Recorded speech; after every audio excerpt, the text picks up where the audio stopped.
আসসালামু আলাইকুম প্রিয় শিক্ষার্থী, আমি অর্ণব আহমেদ ফাহিম, মিহির জিকে সিরিজের সহযোগী লেখক। আজকে এই লাইভ ক্লাসে তোমাদের সাথে আছি আমার স্কুলের পক্ষ থেকে।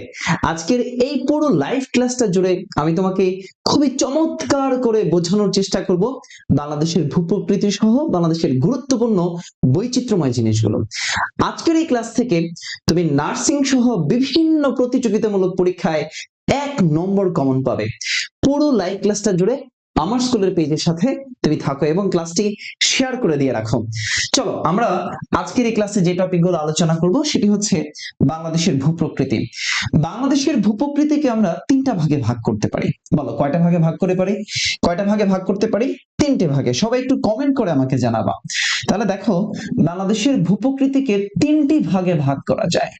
3টি ভাগে ভাগ করা যায়। ভাগ করা যায়। বাংলাদেশের ভূপ্রকৃতিকে কয়টা ভাগে ভাগ করা যায়? 3টা ভাগে ভাগ করা যায়। এই যে 3টা ভাগ বললাম, এর একটা হলো টারশিয়ারি যুগের পাহাড়। বলো আমার সাথে, কি বললাম? কমেন্ট করে একটু জানাবা। কি বললাম? টারশিয়ারি যুগের পাহাড়। একটা ভাগের নাম হলো টারশিয়ারি টারশিয়ারি যুগের পাহাড়। টারশিয়ারি যুগের পাহাড়, এইটা একটা ভাগ। খেয়াল করো, এই যে টারশিয়ারি যুগের পাহাড়টা আছে, আমরা এইটা নিয়ে একটু আলোচনা করার চেষ্টা করি। এই যে টারশিয়ারি যুগের পাহাড়গুলো আছে, আমরা এইটা নিয়ে একটু আলোচনা করার চেষ্টা করি। খেয়াল করো, টারশিয়ারি যুগের পাহাড়কে টারশিয়ারি যুগের পাহাড়কে বলা হয় বাংলাদেশের সবচেয়ে পুরাতন ভূমি। বাংলাদেশের সবচেয়ে পুরাতন ভূমি। বাংলাদেশের সবচেয়ে পুরাতন ভূমি। বাংলাদেশের সবচেয়ে পুরাতন ভূমি। তাহলে যদি তোমাকে প্রশ্ন করে বাংলাদেশের সবচেয়ে পুরাতন ভূমি কোনটা, তাহলে তুমি অ্যান্সার কি করবা? টারশিয়ারি যুগের পাহাড়।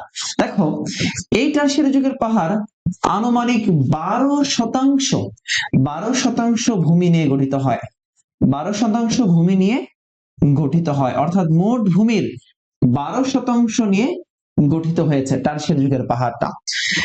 এই পাহাড়টা এই পাহাড়টা আনুমানিক 13 কোটি বছর পূর্বে সৃষ্টি হয়। কত কোটি বছর? 13 কোটি। তাহলে লিখতে পারো যে আনুমানিক আনুমানিক 13 কোটি বছর পূর্বে আনুমানিক 13 কোটি বছর পূর্বে সৃষ্টি হয়। আনুমানিক 13 কোটি বছর পূর্বে সৃষ্টি হয় এই টারশিয়ারি যুগের পাহাড়টা। খেয়াল করো, বোঝার চেষ্টা করো। এই অঞ্চলের মাটির ধরন হচ্ছে কাদা, বেলে এবং শক্ত শেল পাথরের মাটি। তাহলে মাটির ধরন কেমন? মাটির ধরন হচ্ছে কাদা, বেলে, শেলযুক্ত মাটি।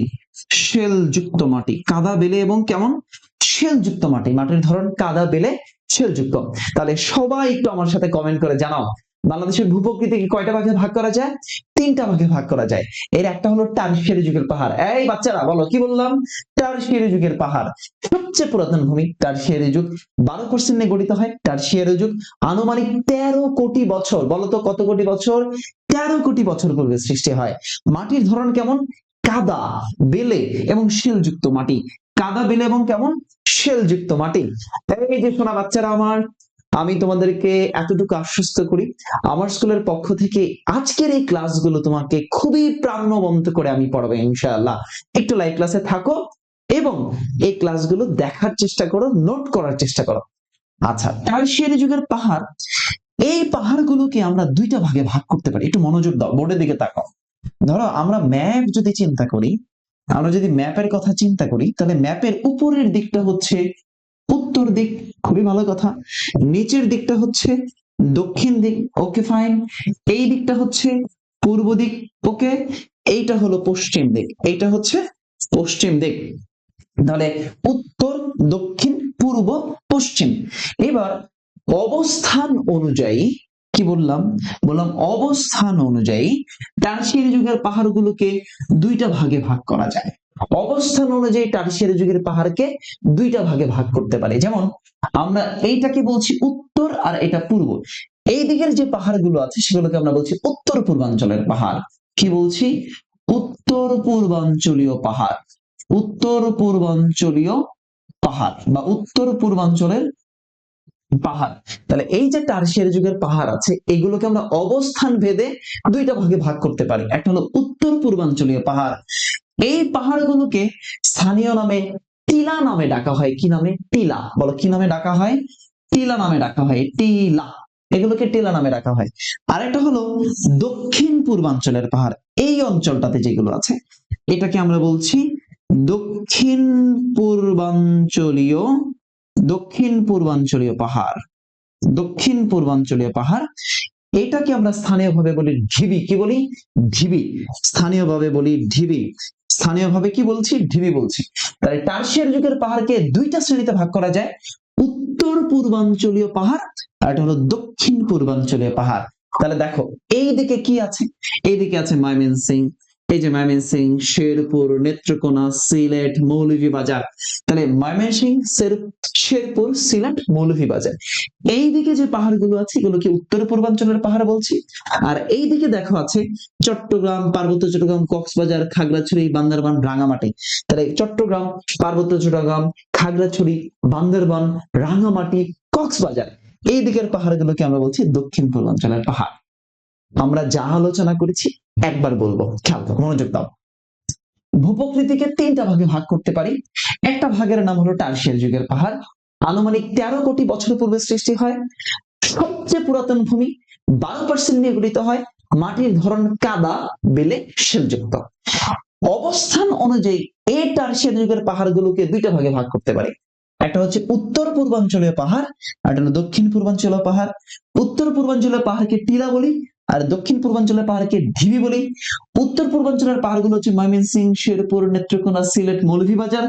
আর দক্ষিণ পূর্বাঞ্চলের পাহাড় হচ্ছে কক্সবাজার, চট্টগ্রাম, পার্বত্য চট্টগ্রাম, পার্বত্য চট্টগ্রামের 3টা জেলা খাগড়াছড়ি, বান্দরবান, রাঙামাটি। Okay fine. আমরা ভূপ্রকৃতির একটা অংশ আলোচনা করেছিলাম, অর্থাৎ আমরা বলছিলাম যে ভূপ্রকৃতিকে 3টা ভাগে ভাগ করা যায়। এর একটা হলো টারশিয়ারি যুগের পাহাড়, আরেকটা অংশ হলো প্লাইস্টোসিন কালের সোপান। আমরা বলেছি ভূপ্রকৃতিকে 3টা ভাগে ভাগ করা যায়, বলেছি না? এই যে দেখো উপরে লেখা আছে ভূপ্রকৃতিকে 3টি ভাগে ভাগ করা যায়। একটা ভাগ হলো টারশিয়ারি যুগের পাহাড়, আরো একটা ভাগ হচ্ছে প্লাইস্টোসিন কালের সোপান। বলো কি বললাম?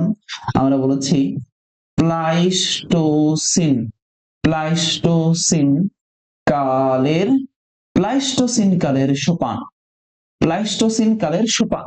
Okay fine.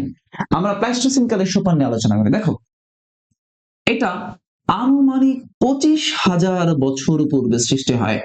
আনুমানিক 25,000 বছর, 25,000 বছর পূর্বে, 25,000 বছর পূর্বে এটা আনুমানিক 25,000 বছর পূর্বে সৃষ্টি হয়। বলো কত বছর পূর্বে?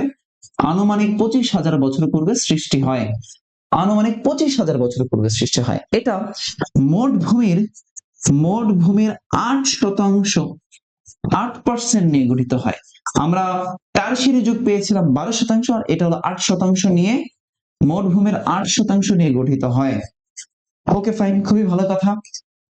এখন এই সোপান অঞ্চল কোনগুলা? সোপান অঞ্চল হচ্ছে, যেমন এই সোপান হচ্ছে কুমিল্লার লালমাই, কুমিল্লার, কুমিল্লার লালমাই, এটাকে আমরা সোপান বলছি, কুমিল্লার লালমাই। এরপরে আছে গাজীপুরের ভাওয়ালের গড়। কি আছে ভাই? গাজীপুরের, গাজীপুরের ভাওয়ালের গড়, গাজীপুরের ভাওয়ালের, গাজীপুরের ভাওয়ালের গড় হয়তো তোমরা অনেকে দেখেছ। গড়, গাজীপুরের ভাওয়ালের গড়। টাঙ্গাইলের মধুপুর বনাঞ্চল। কি আছে? টাঙ্গাইলের মধুপুর বনাঞ্চল, টাঙ্গাইলের মধুপুর বনাঞ্চল, মধুপুর, টাঙ্গাইলের মধুপুর বনাঞ্চল, টাঙ্গাইলের মধুপুর বনাঞ্চল। গাজীপুরের ভাওয়ালের গড়, টাঙ্গাইলের মধুপুর বনাঞ্চল, গাজীপুরের ভাওয়ালের গড়, টাঙ্গাইলের মধুপুর বনাঞ্চল, গাজীপুরের ভাওয়ালের গড়, টাঙ্গাইলের মধুপুর বনাঞ্চল, গাজীপুরের ভাওয়ালের গড়, টাঙ্গাইলের মধুপুর বনাঞ্চল। খেয়াল করো আরেকটা জায়গা আছে, সেটা হলো রাজশাহীর বরেন্দ্রভূমি। আমি একটু এই জায়গাটায় লিখি, রাজশাহীর, রাজশাহীর, রাজশাহীর বরেন্দ্রভূমি, বরেন্দ্র, রাজশাহীর বরেন্দ্রভূমি, এটাকে আমরা বলছি রাজশাহীর বরেন্দ্রভূমি। তাহলে প্লাইস্টোসিন কালের সোপান আছে কুমিল্লার লালমাই, গাজীপুরের ভাওয়ালের গড়, টাঙ্গাইলের মধুপুর বনাঞ্চল, রাজশাহীর বরেন্দ্রভূমি, এই অঞ্চলগুলো। খেয়াল করো, মনোযোগ দিয়ে শোনো। তাহলে আমরা টারশিয়ারি যুগ পেলাম, আমরা প্লাইস্টোসিন কালের সোপান পেলাম। এইবার আরেকটা জিনিস আমরা আলোচনা করতে চাই, সেটা হলো সাম্প্রতিক কালের প্লাবন সমভূমি। আমরা বলেছি টারশিয়ারি যুগের পাহাড়কে তিনটা শ্রেণীতে ভাগ করা যায়, মানে আমরা ভূপ্রকৃতিকে তিনটা শ্রেণীতে ভাগ করা যায়। একটা হলো টারশিয়ারি যুগের পাহাড়, একটা হলো প্লাইস্টোসিন কালের সোপান, তাহলে আরেকটা বাকি থাকে, সেটাকে আমরা বলছি সাম্প্রতিক কালের প্লাবনের সমভূমি। কি বলছি? সাম্প্রতিক সাম্প্রতিক কালের কালের প্লাবন সমভূমি বলছি। প্লাবন সমভূমি, সাম্প্রতিক কালের প্লাবন সমভূমি। তাহলে টারশিয়ারি যুগের পাহাড় আর প্লাইস্টোসিন কালের সোপান যদি বাদ দাও, তাহলে বাকি যে অঞ্চলটা আছে, এই পুরো অঞ্চলটা, এটা খেয়াল করো, যদি টারশিয়ারি যুগের পাহাড় আর প্লাইস্টোসিন কালের সোপানটা বাদ দাও, বাকি যে অঞ্চল আছে 12% আর 8%, টারশিয়ারি যুগ 12%, প্লাইস্টোসিনের সোপান 8%, এই টোটাল 20% বাদ দিয়ে বাকি 80% পুরো অঞ্চলটাই হলো সাম্প্রতিক কালের প্লাবন সমভূমি। তাহলে আমি বলতে পারি যে টারশিয়ারি যুগের পাহাড়, টারশিয়ারি যুগের পাহাড়, টারশিয়ারি যুগের পাহাড় পাহাড় এবং এবং এবং প্লাইস্টোসিন কালের সোপান বাদে, প্লাইস্টোসিন প্লাইস্টোসিন কালের কালের সোপান বাদে, টারশিয়ারি যুগের পাহাড় এবং প্লাইস্টোসিন কালের সোপান বাদে বাকি সবগুলো অঞ্চল নিয়ে গঠিত হয়। তাহলে দেখো, মোট ভূমির 80% নিয়ে গঠিত হয়েছে। কত শতাংশ? মোট ভূমির 80% নিয়ে গঠিত হয়। মোট ভূমির 80% নিয়ে গঠিত হয়। মোট ভূমির 80% নিয়ে গঠিত হয়। তাহলে আমরা বলছিলাম ভূপ্রকৃতিকে তিনটা ভাগে ভাগ করা যায়। একটা হলো টারশিয়ারি যুগের পাহাড়, একটা হলো প্লাইস্টোসিন কালের সোপান, একটা হলো সাম্প্রতিক কালের প্লাবন সমভূমি। তাহলে টারশিয়ারি যুগের পাহাড়, প্লাইস্টোসিন কালের সোপান, সাম্প্রতিক কালের প্লাবন সমভূমি। আমরা টারশিয়ারি যুগের পাহাড়কে অবস্থান অনুযায়ী দুইটা ভাগে ভাগ করা যায় বলেছি, উত্তর পূর্বাঞ্চলের পাহাড়, দক্ষিণ পূর্বাঞ্চলের পাহাড়। আমরা বলেছি প্লাইস্টোসিন কালের সোপান, সাম্প্রতিক কালের প্লাবন সমভূমি। তাহলে আরেকবার জাস্ট একটু রিভিশন করতে চাই। ভূপ্রকৃতিকে তিন ভাগে ভাগ করা যায়। টারশিয়ারি যুগের পাহাড় মরুভূমির 12% নিয়ে গঠিত হয়, আনুমানিক 13টি বছর পূর্বে গঠিত হয়। সবচেয়ে পুরাতন ভূমি, কাদা বেলে শিলযুক্ত। এই অবস্থান অনুযায়ী দুইটা ভাগে ভাগ করা যায়, একটা উত্তর পূর্বাঞ্চল, একটা দক্ষিণ পূর্বাঞ্চল। ওকে, এরপরে আমরা আলোচনা করেছি প্লাইস্টোসিন সোপান। সোপান 25,000 বছর পূর্বে সৃষ্টি হয়েছে, মোট ভূমির 8% নিয়ে গঠিত হয়েছে। এগুলো আছে কুমিল্লার রাঙ্গামাই, গাজীপুরের ভাওয়ালের গড়, টাঙ্গাইলের মধুপুর বনাঞ্চল, রাজশাহী বরেন্দ্রভূমি। আর বাকি পুরো অঞ্চলটা হলো সাম্প্রতিক কালের প্লাবন সমভূমি। আমাকে সবাই একটু কমেন্ট করে জানাও তো, আমাকে সবাই একটু জানাও, এই যে ভূপ্রকৃতি, এই টার্মটা বুঝতে পেরেছি কিনা? সবাই একটু কমেন্ট করে জানাও, সবাই একটু কমেন্ট করে জানাও। যদি বুঝতে পারো তাহলে আমরা এবার একটা র্যাপিড ফায়ার খেলবো। আমরা একটা র্যাপিড ফায়ার কোশ্চেন সলভ আলোচনা করার চেষ্টা করি। সবাই আনসার করবা, সবাই সবাই একটু লাইভ ক্লাসটা দেখো, শেয়ার করে দাও, বন্ধুদের সাথে শেয়ার করো। ইনশাআল্লাহ এই প্রশ্নগুলোর উত্তর দেওয়ার চেষ্টা করো। দেখো কি বলছে। একটা আমার প্রশ্ন, ভূপ্রকৃতি অনুযায়ী বাংলাদেশকে কয়টা ভাগে ভাগ করা যায়? ভূপ্রকৃতি অনুযায়ী বাংলাদেশকে তুমি কয়টা ভাগে ভাগ করতে পারো? তাহলে ভূপ্রকৃতি অনুযায়ী বাংলাদেশকে আমরা তিনটা ভাগে ভাগ করতে পারি। অ্যান্সার হচ্ছে 3। ভূপ্রকৃতি অনুযায়ী বাংলাদেশকে আমরা কয়টা ভাগে ভাগ করতে পারি? তিনটা ভাগে ভাগ করতে পারি। অ্যান্সার হচ্ছে 3। টারশিয়ারি যুগের পাহাড়, প্লাইস্টোসিন কালের সোপান, সাম্প্রতিক কালের প্লাবন সমভূমি। ওকে, এরপরে নিচের কোন ভূমিরূপটি বাংলাদেশে পাওয়া যায় না? না বোধক শব্দ। অ্যান্সার। তাহলে দেখো, আমরা দ্বীপ পাই, এটা অ্যান্সার হবে না। পাহাড় পাই, এটাও হবে না।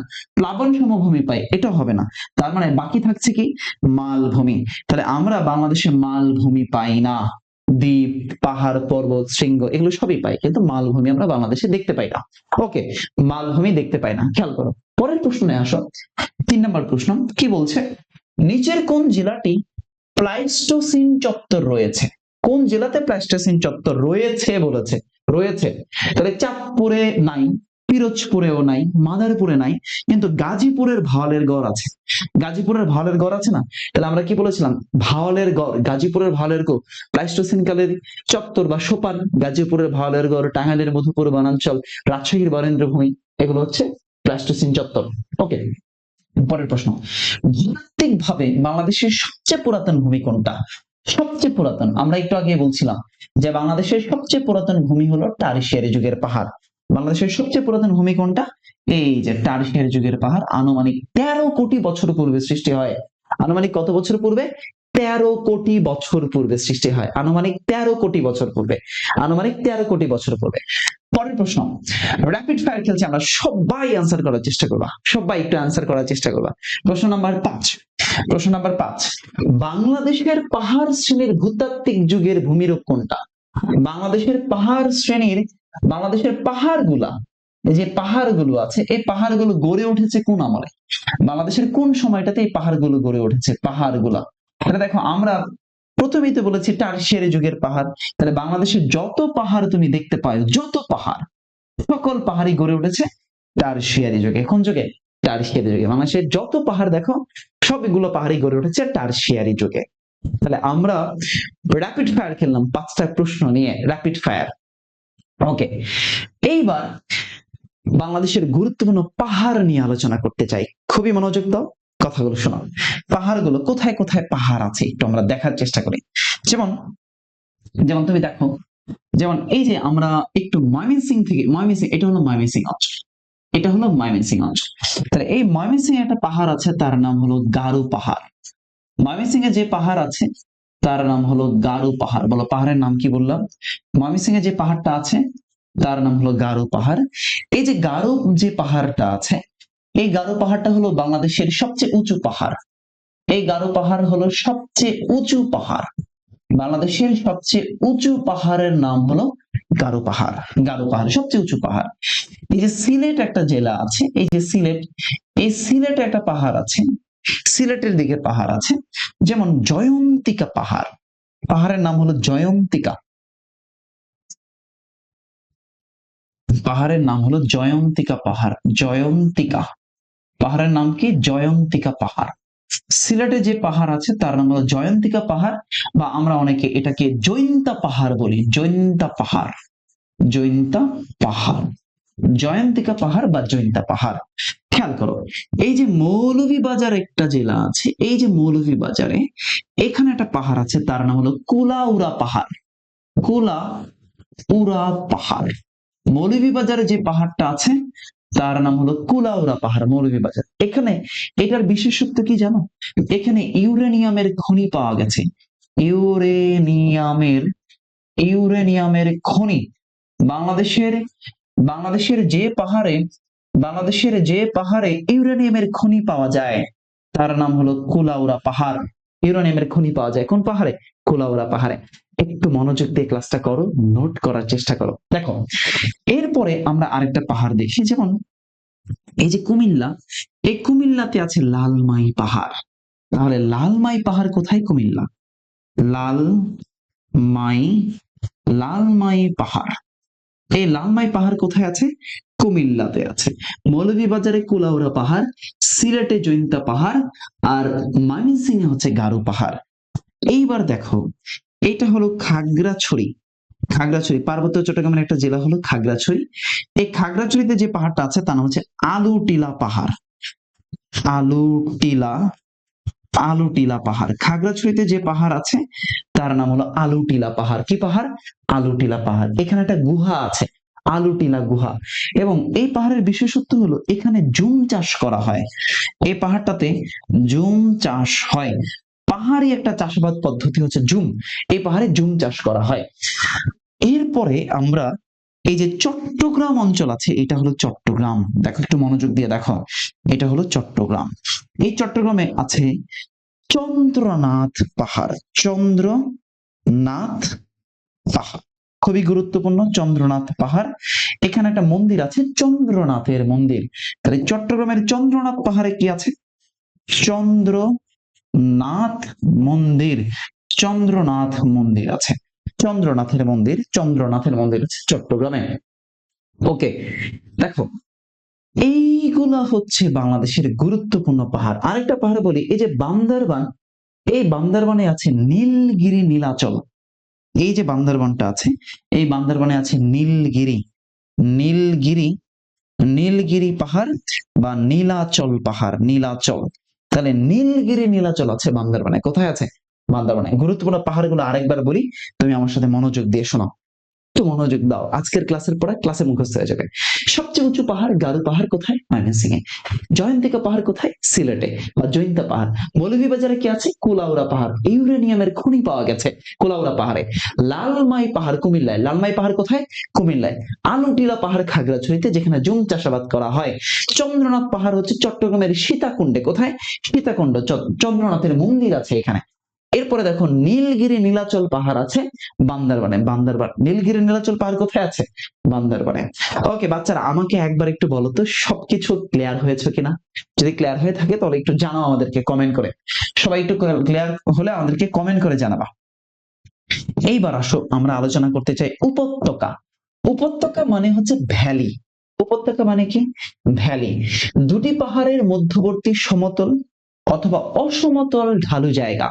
আবার শোনো, দুই পাহাড়ের মধ্যবর্তী সমতল অথবা অসমতল ঢালু জায়গা। দুটি পাহাড়ের মধ্যবর্তী সমতল অথবা অসমতল ঢালু জায়গাকে কি বলা হয়? আমরা উপত্যকা বলি। কি বলি? উপত্যকা বলি। দেখো একটু মনোযোগ দাও, আমরা উপত্যকাগুলো আলোচনা করার চেষ্টা করব, খুবই চমৎকার করে আলোচনা করার চেষ্টা করব। দেখো, যেমন উপত্যকা যদি বলতে পারো, তাহলে এই যে মৌলভীবাজার, এই মৌলভীবাজার একটা উপত্যকা আছে বা ভ্যালি আছে, সেটাকে আমরা বলি বলিশিরা ভ্যালি। এই যে মৌলভীবাজারটা আছে, এখানে যে ভ্যালিটা আছে তার নাম হলো বলিশিরা ভ্যালি। বলিশিরা ভ্যালি। তুমি আমার সাথে লিখতে পারো বলিশিরা, বলিশিরা ভ্যালি, বলিশিরা ভ্যালি। বলিশিরা ভ্যালি রয়েছে কোথায়? মৌলভীবাজারে। বলিশিরা ভ্যালি আছে মৌলভীবাজারে। খেয়াল করো, এটা হলো খাগড়াছড়ি। এই খাগড়াছড়িতে যে ভ্যালিটা আছে তার নাম হলো হালদা ভ্যালি। হালদা ভ্যালি। খাগড়াছড়িতে যে ভ্যালি আছে নাম তার Halda valley. Halda valley Khagrachari. Halda valley কোথায়? খাগড়াছড়ি। এবার আসো, এই যে এটা হলো রাঙামাটি জেলা। রাঙামাটি খুবই চমৎকার দেখতে, যদি কখনো তোমরা যেয়ে থাকো। এত সুন্দর একটা জেলা রাঙামাটি। সাজেক ভ্যালি নাম শুনেছো? এই সাজেক ভ্যালি আছে রাঙামাটিতে। তাহলে দেখো, রাঙামাটিতে কি আছে? সাজেক ভ্যালি। রাঙামাটিতে কি আছে? সাজেক ভ্যালি। এছাড়াও এখানে আছে মাইনমুখী ভ্যালি। মাইনমুখী ভ্যালি। এখানে আছে Vengi valley. Vengi.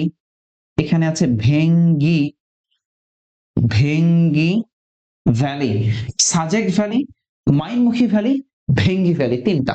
Sajek valley, Mainimukhi valley, Bhengi valley. Bhengi valley আছে কোথায়? এই রাঙামাটিতে। এবার আসে এই যে কক্সবাজার, এই জায়গাটা কক্সবাজার। এই কক্সবাজারে আছে নাপিত খালি ভ্যালি। কক্সবাজারে কি আছে? নাপিত খালি ভ্যালি। নাপিত খালি ভ্যালি কক্সবাজারে আছে। নাপিত খালি ভ্যালি। কি ভ্যালি? নাপিত খালি ভ্যালি। আচ্ছা এবার আসো, এটা হলো চট্টগ্রাম। এই চট্টগ্রামে আছে সাঙ্গু ভ্যালি। চট্টগ্রামে যে ভ্যালিটা আছে সাঙ্গু ভ্যালি। তাহলে দুই পাহাড়ের মধ্যবর্তী সমতল বা অসমতল ঢালু জায়গাকে আমরা ভ্যালি বলছি। যেমন এই যেমন মৌলভীবাজারে বলিশিরা ভ্যালি, খাগড়াছড়িতে হালদা ভ্যালি, রাঙামাটিতে Bhengi valley, Mainimukhi valley, Sajek valley, কক্সবাজারে নাপিতখালী ভ্যালি। কক্সবাজারে কি ভ্যালি? নাপিতখালী ভ্যালি। চট্টগ্রামে, এই চট্টগ্রাম সাঙ্গু ভ্যালি। আবার একটু বলি, মনোযোগ দিয়ে শোনো। কি বললাম? আমরা মৌলভীবাজার, বলিশিরা, খাগড়াছড়ি, হালদা, তারপরে রাঙামাটি, সাজেক, মাইনমুখী, ভেঙ্গি, কক্সবাজার, নাপিতখালী, চট্টগ্রাম, সাঙ্গু। চট্টগ্রামে কি? সাঙ্গু ভ্যালি আছে।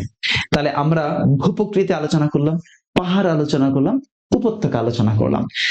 এইবার আসো আমরা নেক্সট টপিক পড়বো, সেটা হলো যেখানে পাহাড় আছে, যেখানে পর্বত আছে, সেখানেই আমরা দেখতে পাই, পাহাড় পর্বত থাকলেই আমরা দেখতে পাই সেখানে জলপ্রপাতও আছে। দেখো আমরা আলোচনা করছি জলপ্রপাত। তাহলে জলপ্রপাত আলোচনা করতে গেলে এই জায়গাটার নাম হলো মৌলভীবাজার। এই জায়গাটার নাম কি? সবাই একটু বলো, এই জায়গাটার নাম কি? মৌলভীবাজার। তাহলে এই মৌলভীবাজারে, মৌলভীবাজারে কয়েকটা উপত্যকা আছে। আমরা সেই উপত্যকাগুলো একটু পড়ার চেষ্টা করি। এই মৌলভীবাজারে কয়েকটা উপত্যকা, মানে কি বলে, জলপ্রপাত আছে, আমরা একটু পড়ার চেষ্টা করি। এটা হলো মৌলভীবাজার। যেমন এখানে আছে মাধবকুণ্ড জলপ্রপাত। মাধবকুণ্ড, এখানে কি জলপ্রপাত আছে? মাধবকুণ্ড জলপ্রপাত, বাংলাদেশের সর্ববৃহৎ জলপ্রপাত।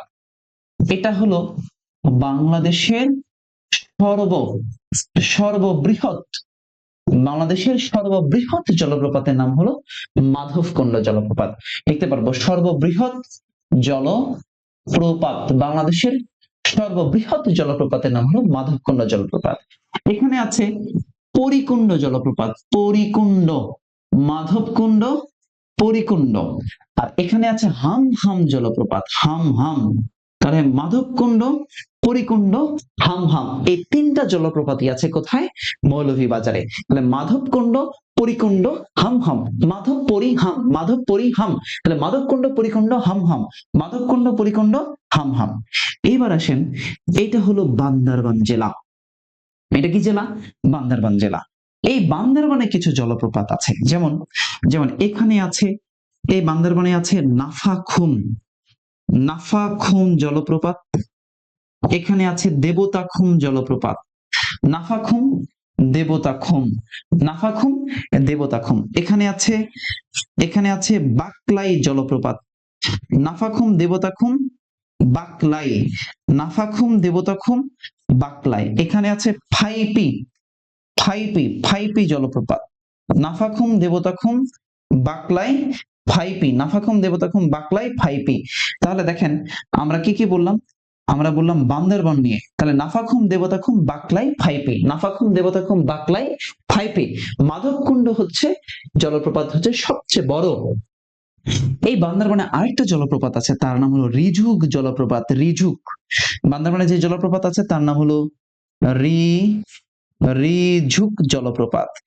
এই রিজুক জলপ্রপাতের বিশেষত্ব হচ্ছে বাংলাদেশের সবচেয়ে উঁচু জলপ্রপাত, বাংলাদেশের সবচেয়ে উঁচু জলপ্রপাত, সবচেয়ে উঁচু জলপ্রপাত, বাংলাদেশের সবচেয়ে উঁচু জলপ্রপাত, বাংলাদেশের সবচেয়ে উঁচু জলপ্রপাতের নাম হলো এই রিজুক জলপ্রপাত, যেটা রয়েছে বান্দরবানে।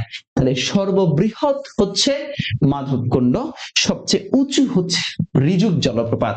তাহলে জলপ্রপাতগুলো আরেকবার বলি: মাধবকুণ্ড, পরিকুণ্ড, হামহাম, মাধবকুণ্ড, পরিকুণ্ড, হামহাম, মাধবকুণ্ড, পরিকুণ্ড, হামহাম। এগুলো আছে মৌলভীবাজারে। কোথায় আছে? মৌলভীবাজার। আচ্ছা, এরপরে বান্দরবানে আছে নাফাখুম, দেবতাখুম, বাকলাই, ফাইপি, রিজুক। আশা করি নোট ডাউন কনসেপ্ট ক্লিয়ার আপনাদের। একটু আমাকে কমেন্ট করে জানাবা নোট ডাউন কনসেপ্ট ক্লিয়ার কিনা। ঝর্ণা, আমরা কিছু ঝর্ণা পড়ব। যেখানে জলপ্রপাত আছে সেখানে আমরা ঝর্ণা দেখতে পাই। যেমন যেমন আমরা ঝর্ণা যদি পড়তে চাই তাহলে সিলেটের দিকে আমরা একটা ঝর্ণা পড়তে পারি, যেমন জাফলং ঝর্ণা, এটা আছে সিলেটে। জাফলং ঝর্ণা লিখতে পারি, জাফলং ঝর্ণা। তাহলে জাফলং, জাফলং, এই যে জাফলং ঝর্ণা, এই জাফলং ঝর্ণা কোথায় আছে? সিলেটে। আচ্ছা, আমরা পড়তে পারি এই যে চট্টগ্রাম, এই যে চট্টগ্রাম আছে, এই চট্টগ্রামে এখানে একটা শীতল পানির ঝর্ণা, গরম পানির ঝর্ণা, চট্টগ্রামের সীতাকুণ্ডতে গরম পানির ঝর্ণা আছে। লিখতে পারি যে গরম পানির ঝর্ণা, গরম পানির ঝর্ণা, গরম পানির ঝর্ণা। তাহলে গরম পানির ঝর্ণা এটা কোথায় আছে? সীতাকুণ্ড, চট্টগ্রাম। চট্টগ্রামের কোন জায়গা? সীতাকুণ্ড, চট্টগ্রাম, গরম পানির ঝর্ণা, সীতাকুণ্ড, চট্টগ্রাম। এরপরে দেখেন এই যে কক্সবাজার, এই কক্সবাজারে আছে শীতল পানির ঝর্ণা। আমরা লিখতে পারি চাইলে শীতল পানির ঝর্ণা, শীতল পানির ঝর্ণা। কক্সবাজার এখানে লিখে লিখতে পারি শীতল পানির ঝর্ণা, শীতল পানির ঝর্ণা, শীতল পানির ঝর্ণা। এটা যে জায়গাটায় আছে তার নাম হলো হিমছড়ি কক্সবাজার। শীতল পানির ঝর্ণা, হিমছড়ি কক্সবাজার, শীতল পানির ঝর্ণা, হিমছড়ি কক্সবাজার। শীতল পানির ঝর্ণা কোথায় আছে? হিমছড়ি কক্সবাজার আছে। গরম পানির ঝর্ণা সীতাকুণ্ড, আর শীতল পানির ঝর্ণা হলো হিমছড়ি কক্সবাজার। জাফলং ঝর্ণা হচ্ছে সিলেটের। আচ্ছা, আমরা চট্টগ্রামের দিকে আরো কিছু ঝর্ণা পাই, যেমন এই যে চট্টগ্রাম, এখানে আমরা আরেকটা ঝর্ণা পাবো, যেমন খইয়াছড়া ঝর্ণা, খইয়াছড়া ঝর্ণা। এটাও চট্টগ্রামের দিকে আছে, খইয়াছড়া ঝর্ণা। আমরা ওখানে পাবো জাদিপাই ঝর্ণা, জাদিপাই ঝর্ণা। আমরা পাবো শৈলপ্রপাত, আমরা কি পাবো? শৈলপ্রপাত, জাদিপাই ঝর্ণা, শৈলপ্রপাত, এগুলো সবগুলোই চট্টগ্রামের দিকে আছে। তাহলে চট্টগ্রামে গরম পানির ঝর্ণা বা উষ্ণ পানির ঝর্ণা খুইয়াছড়া ঝর্ণা, জাদিপাই ঝর্ণা, জাফলং ঝর্ণা সিলেটে, শীতল পানির ঝর্ণা হচ্ছে হিমছড়ি কক্সবাজার, হিমছড়ি কক্সবাজার। আর জলপ্রপাত আছে মাধবকুণ্ড, পরিকুণ্ড, হামহাম, মৌলভীবাজারে। আর বান্দরবানের দিকে আছে নাফাখুম, দেবতাখুম, বাকলাই, ফাইপি, নাফাখুম, দেবতাখুম, বাকলাই, ফাইপি। ওকে, যদি টপিক পড়া হয়ে থাকে তাহলে এবার একটা গুরুত্বপূর্ণ কথা বলতে চাই। প্রত্যেকটা জায়গায় প্রতিযোগিতা আছে, প্রতিযোগিতা ছাড়া ভাই তুমি কখনোই ভালো করতে পারবে না, প্রতিযোগিতা করেই তোমাকে ভালো করতে হবে। একইভাবে নার্সিং এ যদি তুমি পরীক্ষা দাও, বিএসসি অথবা ডিপ্লোমা অথবা মিডওয়েফারি, তুমি যেটাই দাও না কেন, তোমাকে প্রচুর পরিমাণ পরিশ্রম করতে হবে, হার্ডওয়ার্ক করতে হবে, অনুশীলন করতে হবে, প্রচুর এক্সাম দিতে হবে। একটা টপিক পড়েছো, সেই টপিকের এক্সাম যদি তুমি বারবার দাও তাহলে ইনশাআল্লাহ তুমি ভালো করতে পারবা, ভুল কমে যাবে। তোমাদের যাদের টার্গেট নার্সিং, তোমরা চাইলেই নার্সিং এ ভালো করতে পারবা, কারণ 1,20,000 বা 1,30,000 পরীক্ষা দেয়, এর মধ্যে খুবই কম সিট। তুমি যদি মনে করো যে স্যার আমি চান্স পেতে চাই, আমি ভালো করতে চাই, আমি পরীক্ষা দিতে চাই, তাহলে আমি তোমাকে ওয়েলকাম করতে পারি আমাদের আমার স্কুলের পক্ষ থেকে। সেটা হলো এক্সাম ব্যাচে তুমি এনরোল করতে পারো। এই এক্সাম ব্যাচে এনরোল করলে আমাদের বাংলা, ইংরেজি, সাধারণ জ্ঞান, ম্যাথ, তারপর হচ্ছে পদার্থ বিজ্ঞান, রসায়ন, জীববিজ্ঞান, সব ক্লাস ফ্রি। তুমি লাইভ ক্লাস ফ্রি করতে পারবা, তোমার নার্সিং এর আগের দিন পর্যন্ত লাইভ ক্লাস ফ্রি, তুমি যদি এক্সাম ব্যাচে এনরোল করো। শুধু এক্সাম ব্যাচের ফি মাত্র, খেয়াল করো, এক্সাম ব্যাচের ফি মাত্র 600 টাকা। 6 মাস ব্যাপী এক্সাম চলবে, তার মানে প্রতি মাসে 100 টাকা। আর প্রত্যেকটা এক্সামের জন্য 3 টাকা, প্রত্যেকটা এক্সামের জন্য তুমি 3 টাকারও কম টাকা তুমি দিবা। এই এক্সামের কথা যদি বলি তোমাকে, প্রতিদিন বা প্রত্যেকটা এক্সামের জন্য 3 টাকা, খুব বেশি টাকা না। 6 মাসে 600 টাকা, মানে প্রতি মাসে 100 টাকা। আমরা তোমাকে এখানে অফার করছি 168টা এক্সাম। তুমি যদি চাও, এখানে আমাদের ফ্রি এক্সাম আছে, দেখো এখানে ফ্রি এক্সাম আছে 11টা, চাইলে তুমি ফ্রি এক্সাম দিয়ে দেখিয়ে নিতে পারবা। এই যে যেমন ধরো ইংলিশ ফ্রি এক্সাম পরীক্ষা দিতে পারবা 20 মার্কের। আমাদের প্রত্যেকটা এক্সাম এখানে এই নভেম্বরে 26টা হবে, ডিসেম্বরে 27টা হবে, জানুয়ারিতে 26টা, ফেব্রুয়ারিতে 28টা, মার্চে 27টা, এপ্রিলে 26টা পরীক্ষা হবে। এইভাবে পরীক্ষাগুলো হবে। তো এই যে এক্সাম, তুমি কিভাবে এই কোর্সটা কিনবা? জাস্ট তুমি সবার আগে এখানে লগ ইন করবা, তোমার ফোন নাম্বার দিয়ে লগ ইন করবা। লগ ইন করে তুমি এই কোর্সের নিচে পাবা যে কোর্সটা কিনুন, কোর্সটা কেনার একটা অপশন তুমি পেয়ে যাবা। সেখান থেকে এই যে কোর্স কিনুন, জাস্ট কোর্স কিনলে তোমার লগ ইন করবে, লগ ইন করে তুমি জাস্ট টাকা পেমেন্ট করে দিলে অটো অ্যাক্সেস পেয়ে যাবা ইনশাআল্লাহ। আর এই এক্সামের উপরেই কিন্তু আমাদের আবার ফ্রি ক্লাস চলবে। ওকে, তো যারা আমাদের এক্সাম ব্যাচের সাথে যুক্ত হতে চাও, এক্সাম ব্যাচের সাথে যুক্ত হয়ে যেতে পারো। ওকে, আল্লাহ ভরসা, তোমাদের জন্য শুভকামনা থাকবে। আমরা চাই তোমরা সবাই আসো আমাদের সাথে। ওকে, দেখো এরপরে আমরা আরেকটা চমৎকার টপিক পড়তে চাই, সেটা হচ্ছে বাংলাদেশের গুরুত্বপূর্ণ লেক, হ্রদ। খেয়াল করো, আমরা একটু আলোচনা করি, তুমি একটু আমার সাথে নোট করার চেষ্টা করো, যদি সম্ভব হয় একটু আমার সাথে নোট করার চেষ্টা করো, তাহলে তোমার মনে থাকবে।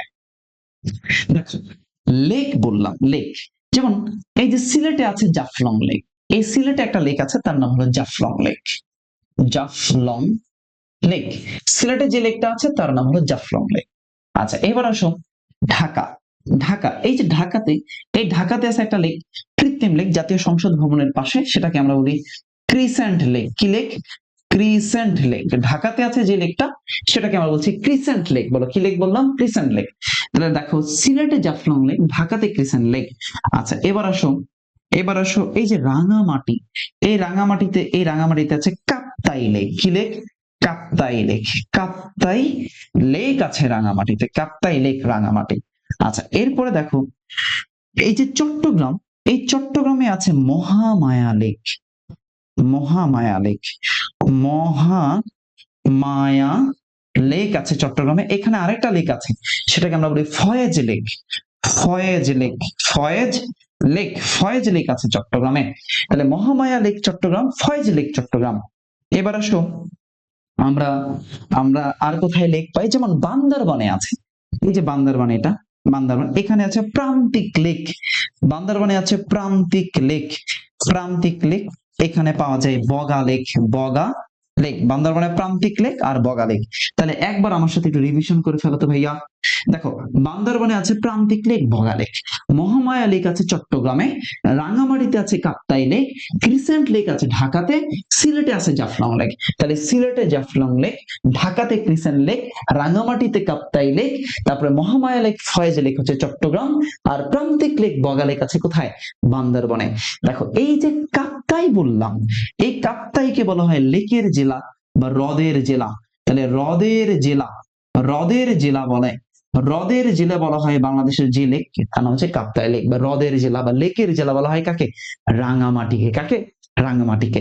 ওকে, লেক গুলো আরেকবার বলি। সিলেটে জাফলং লেক, ঢাকাতে ক্রিসেন্ট লেক, তারপর রাঙামাটিতে কাপ্তাই লেক, চট্টগ্রামে ফয়েজ লেক, মহামারী লেক, বান্দরবানে প্রান্তিক লেক বা বগা লেক। প্রান্তিক লেক বা কি? বগা লেক। ওকে, এইবার আমরা আলোচনা করব হাওর।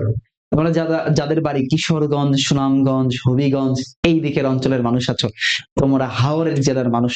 আমরা একটু হাওর নিয়ে আলোচনা করতে চাই। হাওর, খেয়াল করো, হাওর। হাওর আলোচনা করতে গেলে সবার আগে আলোচনায় চলে আসবে কিশোরগঞ্জ।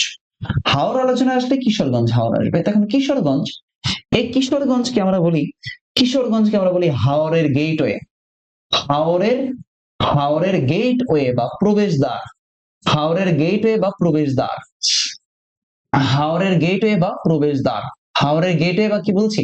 প্রবেশদ্বার বলছি। হাওরের গেটওয়ে বা প্রবেশদ্বার কাকে বলছি? কিশোরগঞ্জকে। এখানে একটা হাওর আছে, তার নাম হলো নিকলি হাওর। এই কিশোরগঞ্জে যে হাওর আছে তার নাম হলো নিকলি হাওর। কি হাওর? নিকলি হাওর। কিশোরগঞ্জে যে হাওর আছে তার নাম হলো নিকলি হাওর। প্রশ্ন হতে পারে নিকলি হাওর কোথায়? কিশোরগঞ্জে। নিকলি হাওর কোথায়? কিশোরগঞ্জে। খেয়াল করো, এইটা হলো সুনামগঞ্জ। এই সুনামগঞ্জে হাওর আছে, তার নাম হলো টাঙ্গুয়ার হাওর। সুনামগঞ্জে যে হাওর আছে তার নাম হলো টাঙ্গুয়ার হাওর। টাঙ্গুয়ার হাওর, সুনামগঞ্জের হাওরের নাম হলো টাঙ্গুয়ার হাওর। আমরা এই টাঙ্গুয়ার হাওরকে স্থানীয়ভাবে 9 কুড়ি কান্দার 6 কুড়ি বিল বলি। কি বলি? 9 কুড়ি কান্দার, এটার আরেকটা নাম 9 কুড়ি কান্দার, 9 কুড়ি কান্দার 6 কুড়ি বিল। 9 কুড়ি কান্দার 6 কুড়ি বিল, স্থানীয় নামে এটাকে ডাকা হয়। 9 কুড়ি কান্দার 6 কুড়ি বিল, এই টাঙ্গুয়ার হাওরকে 9 কুড়ি কান্দার 6 কুড়ি বিল। এবার আসো মৌলভীবাজারে। এই মৌলভীবাজারে আমরা একটা হাওর পাই, তার নাম হচ্ছে হাকালুকি হাওর। মৌলভীবাজারে যে হাওরটা আছে তার নাম হলো হাকালুকি হাওর।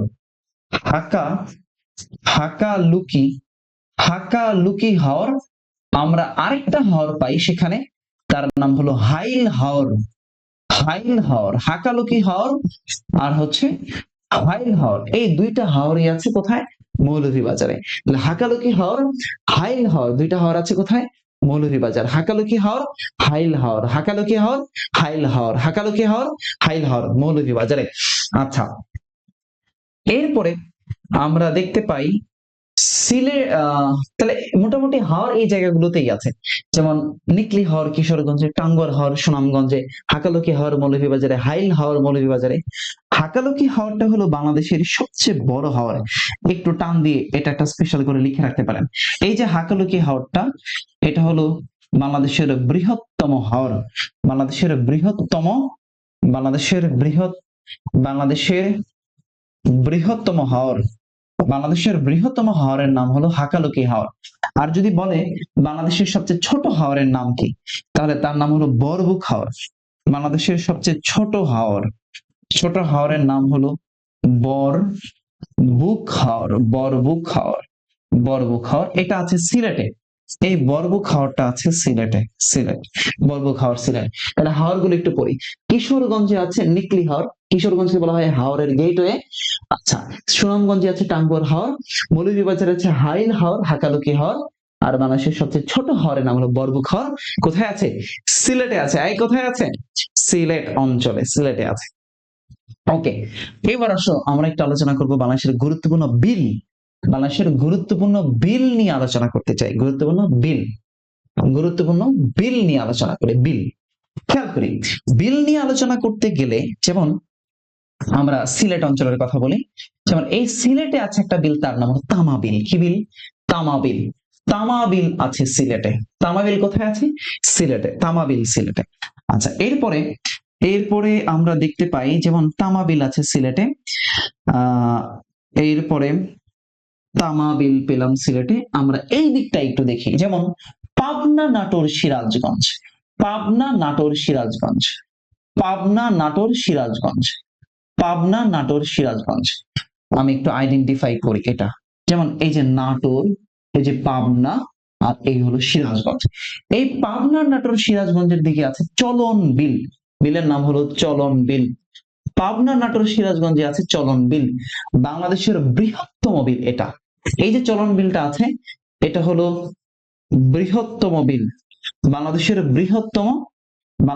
বৃহত্তম বিল হলো চলন বিল। আর এই চলন বিলের ভেতর দিয়ে প্রবাহিত নদী, ভেতর দিয়ে, চলন বিলের ভেতর দিয়ে প্রবাহিত নদী, চলন বিলের ভেতর দিয়ে প্রবাহিত যে নদীটা আছে তার নাম হলো আত্রাই নদী। চলন বিলের ভেতর দিয়ে প্রবাহিত নদীর নাম হলো আত্রাই। আর এই চলন বিলটা কিন্তু মিঠা পানির মাছের উৎস। মিঠা পানির মাছের উৎস, মিঠা পানির মাছের উৎস হলো চলন বিল।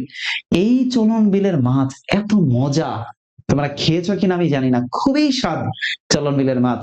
তাহলে মিঠা পানির মাছের উৎস হলো চলন বিল, পাবনা, নাটোর, সিরাজগঞ্জের ভেতর দিয়ে প্রবাহিত হয়েছে। আচ্ছা, এইবার আমরা আরো কয়েকটা বিল করলাম, যেমন আড়িয়াল বিল মুন্সিগঞ্জে। আড়িয়াল বিল মুন্সিগঞ্জে, আমি একটু এই পাশে লিখি। আড়িয়াল বিল, এটা হলো মুন্সিগঞ্জ একটা জেলা। তাহলে এই মুন্সিগঞ্জে একটা বিল আছে, তার নাম হলো আড়িয়াল বিল। লিখে রাখতে পারো আড়িয়াল বিল। আড়িয়াল বিল কোথায়? মুন্সিগঞ্জে। আচ্ছা, এরপরে এই যে যশোর আছে, এই যশোর একটা বিল আছে, তার নাম হলো ভবদহ বিল যশোর। ভবদহ বিল, ভবদহ বিল, ভবদহ বিল আছে যশোরে। আড়িয়াল বিল মুন্সিগঞ্জ। খুলনা, এই যে খুলনা আছে, এই খুলনাতে আছে বিল ডাকাতিয়া। খুলনাতে যে বিলটা আছে তার নাম হলো বিল ডাকাতিয়া। বিল ডাকাতিয়া, বিল ডাকাতিয়া, বিল ডাকাতিয়া। আরেকটা বিল আছে কোলা বিল। কোলা বিল, বিল ডাকাতিয়া আর হলো কোলা বিল। বিল ডাকাতিয়া আর হচ্ছে কোলা বিল। কোলা বিল খুলনা, বিল ডাকাতিয়া খুলনা, ভবদহ বিল যশোর, আড়িয়াল বিল মুন্সিগঞ্জ, তামা বিল সিলেট, চলন বিল পাবনা, নাটোর, সিরাজগঞ্জ। পাবনা, নাটোর, সিরাজগঞ্জ। আমি আরেকবার বলি একটু মনোযোগ দিয়ে, সব শোনো, একটু মনোযোগ দিয়ে শোনো। সিলেটে আছে তামা বিল, মুন্সিগঞ্জে আছে আড়িয়াল বিল, যশোরে আছে ভবদহ বিল, খুলনাতে আছে বিল ডাকাতিয়া, পাবনা, নাটোর, সিরাজগঞ্জে আছে চলন বিল। চলন বিল, বাংলাদেশের বৃহত্তম বিল হলো চলন বিল। তাহলে দেখো, আমরা বাংলাদেশের গুরুত্বপূর্ণ বিল আলোচনা করেছি, হাওর আলোচনা করেছি, লেক আলোচনা করেছি, ঝর্ণা আলোচনা করেছি, জলপ্রপাত আলোচনা করলাম, উপত্যকা পেলাম, পর্বত শৃঙ্গ, পাহাড় পেলাম, আমরা প্রশ্ন, র্যাপিড ফায়ার প্রশ্ন পেয়েছি। তাহলে এই যে ভূপ্রকৃতির সাথে রিলেটেড যা যা আছে, ভূপ্রকৃতির সাথে রিলেটেড যা যা আছে, এই জিনিসগুলো প্রতিনিয়ত পরীক্ষার প্রশ্ন আসে। তোমরা যারা নার্সিং এর পরীক্ষা দিবা, তোমাদের জন্য আমি বলতে চাই এই চ্যাপ্টারটা খুবই গুরুত্বপূর্ণ। ভালো করে তুমি এই জায়গা থেকে পরীক্ষায় পড়ে যাবা এবং কমন পাবা। যেমন বাংলাদেশের সমুদ্র সৈকত কয়েকটা আছে, যেমন বাংলাদেশের বৃহত্তম সমুদ্র সৈকতের নাম হলো কক্সবাজার, যার দৈর্ঘ্য হলো 120 কিলোমিটার। আচ্ছা, দ্বিতীয় বৃহত্তম সমুদ্র সৈকতের নাম হচ্ছে পটুয়াখালীর কুয়াকাটা সি বিচ, যেখান থেকে দাঁড়িয়ে সূর্যোদয় এবং সূর্যাস্ত দেখা যায়। আর এই কুয়াকাটাকে আমরা বলছি সাগরকন্যা। কি বলি? সাগরকন্যা, ডটার অফ সি, সাগরকন্যা কুয়াকাটাকে বলি। খেয়াল করো, কক্সবাজারের দৈর্ঘ্য হচ্ছে 120 কিলোমিটার, আর কুয়াকাটার দৈর্ঘ্য হচ্ছে 18 কিলোমিটার। পতেঙ্গা সমুদ্র সৈকত আছে চট্টগ্রামে, পার্কি সমুদ্র সৈকত আছে চট্টগ্রামে। তাহলে কক্সবাজার হচ্ছে সবচেয়ে বড়, এরপরে দ্বিতীয় বৃহত্তম হচ্ছে কুয়াকাটা 18 কিলোমিটার। এরপরে আমরা দেখতে পাই পার্কি হলো চট্টগ্রামে 13 কিলোমিটার, আর পতেঙ্গা চট্টগ্রামে 5 কিলোমিটার। এগুলো হলো বাংলাদেশের গুরুত্বপূর্ণ সমুদ্র সৈকত। এই জিনিসগুলো একটু ভালো করে পড়তে হবে। যদি এগুলো ভালো করে পড়ো, আমার বিশ্বাস, আমি অর্ণব স্যার তোমাকে বলছি, এই জায়গা থেকে তুমি ইনশাআল্লাহ কমন পাবা। এটা আমার তোমার প্রতি কনফিডেন্স, বিশ্বাস। শোনো, তোমরা যারা ক্লাসটা দেখছো, আমার স্কুলের যে প্রতিষ্ঠান আছে তারা তোমাদেরকে ফ্রি ক্লাস দিচ্ছে, 6 মাস ব্যাপী ফ্রি ক্লাস চলবে, সকল সাবজেক্টের ফ্রি ক্লাস চলবে। এবং এর সাথে তুমি চাইলে তুমি চাইলে, তুমি যদি মনে করো তোমার প্রস্তুতিকে আরো শানিত করবে, তাহলে ওদের যে অনলাইন এক্সাম ব্যাচটা আছে মাত্র 600 টাকা, তোমরা যারা ডিপ্লোমা আছো, মিডিয়া ফেরি আছো, তোমাদের সবার জন্য প্রায় 168টারও বেশি ক্লাস ক্লাস মানে এক্সাম মডেল টেস্ট, পূর্ণাঙ্গ মডেল টেস্ট দেওয়ার সুযোগ আছে তোমার। তো আমি অর্ণব স্যার, মিহির জিকে সিরিজের লেখক, অদম্য বইয়ের লেখক, তোমাকে রিকমেন্ড করতে পারি তোমার নির্দ্বিধায় তুমি ক্লাসগুলো করতে পারো। আর তোমার সাথে আমার প্রতি সপ্তাহে সোমবার সন্ধ্যা 7টায় দেখা হবে ইনশাআল্লাহ। ততক্ষণ পর্যন্ত সবাই ভালো থাকো, সুস্থ থাকো, নিরাপদে থাকো। আর এই ক্লাসটা আরেকবার দেখো, আরেকবার নোট করো। সবার জন্য শুভকামনা রইল। আল্লাহ হাফেজ, আসসালামু আলাইকুম, শুভরাত্রি।